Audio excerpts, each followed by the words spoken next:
today. I won't be doing any sewing, but I will be talking to you about rotary cutters. I'll share with you my favorite, I'll show you how to change the blade, and then I'll share with you a little tip that'll make using it much easier. So let's get started. These are 3 rotary cutters that I have in my stash, and they're all pretty common. You'll find in any sewing supply store. The first one is the Olfa Deluxe handle with a 60mm blade. And this one is actually my favorite. It's the largest of the 3, and I really like the way it fits my hand. And it cuts through many layers of fabric pretty easily. The center one is a Fiskar's with a 45mm blade. It's a smaller blade. It still cuts through the layers of fabric. It's just smaller. And I just tend to keep going back to the larger one. And then lastly, I have another Olfa, and it's also with a 45mm blade. And this one is called a quick change. And I'll show you how that works in just a minute. But first, let's start with the Olfa Deluxe handle, and I'll show you how to change the blade on that. You'll notice on the rotary cutter, there's room to have the blade on the left-hand side as you're holding it, or on the back or the right-hand side as you're holding it. This left-hand side is if you're right-handed, so that's why it's there. If I were left-handed, I would be putting it on the right-hand side. This is constructed with a bolt, a nut, and a washer. So the first thing I'll do is flip it around to the back and remove this little nut right here. It just screws right off really easily. And then underneath that is a washer, and I'm going to get a close-up so you can see it's curved. And you always want to make sure it's curved upward. And a lot of people say that it looks like a little cowboy hat. That's how you can tell it's on right. So let me get a close-up look for you. Here's a close-up. You can see the washer is curved up, and it does resemble a little cowboy hat. Now I'll remove the washer, set it right there next to the nut, and I keep them in line so I can remember how to put it back together, but it's pretty straightforward. And then this will just lift right off. And now here's my blade. You can see it's got some fabric remnants in there, some fuzz, and we'll throw that one away. I'll just pick it up by the bolt here, push it off, just like so. Be very careful not to ever touch the edge because it's very, very sharp. I'll set that aside.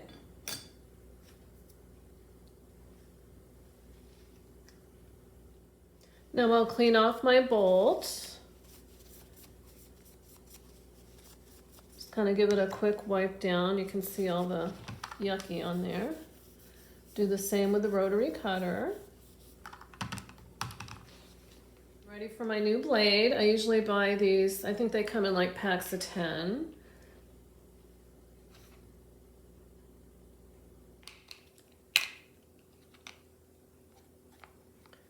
And you can see on the blades, I think, that they're covered in oil, and that's how they're supposed to be. It helps them to work properly. Okay, then I put on an old quilting glove on my left hand, and then I just dump the whole package right into the palm of my hand.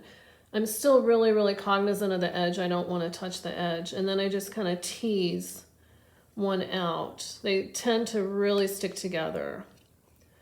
So I'll just pull on it like so. And then I just kind of rub my fingers back and forth gently to make sure I only have one. And remember, I want to have the blade on the left side, so I'll flip it back over. Place my new blade right there. Now I'll replace my bolt. Just goes in just like so. Flip it over. I'll replace the washer. And I don't know if you can see, but the washer has a straight edge in there, and it fits on the straight edge of the bolt.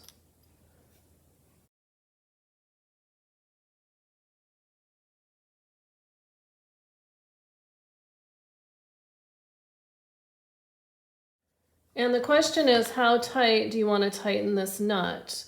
Well, I recently went to a class at my local quilting shop, And the instructor, Susie, showed us that if you don't tighten it all the way down and you actually loosen it a couple of turns, it'll move much more freely over your fabric.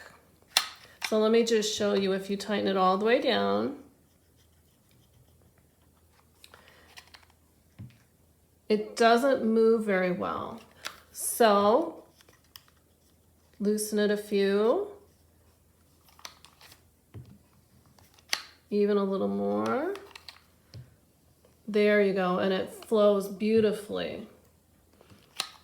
Here's the Fiskars with the 45mm blade. It's very similar to the other, the way it's constructed, a little bit simpler. You press the top here to expose the blade to be ready to cut, and then you push this button here to pop it back in. And to remove the blade on this, you take off the nut on the back, flip it over, remove the bolt, and there's your blade, and you can just go ahead and replace it like we did the other. And this one doesn't have a washer, it just has the bolt with the front and then the nut in the back. So you just put it right back together.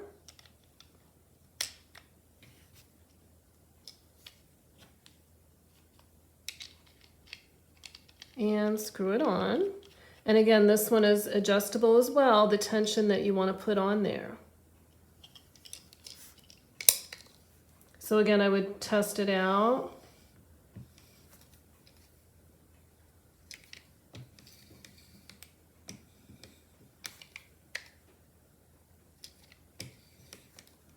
And just play with it until you get the comfort level that you need. Here's the Olfa quick change, again with a 45mm blade. And to use this one, you just pull this little lever toward you and it exposes the blade and it's ready to cut. And the first thing I notice is it's not cutting very easily. It's really difficult to move that blade around. So of course I would want to loosen it. And then I look on the back and there is no way to loosen it. So keep that in mind. If you buy one of these, then you're stuck with the tension that you have.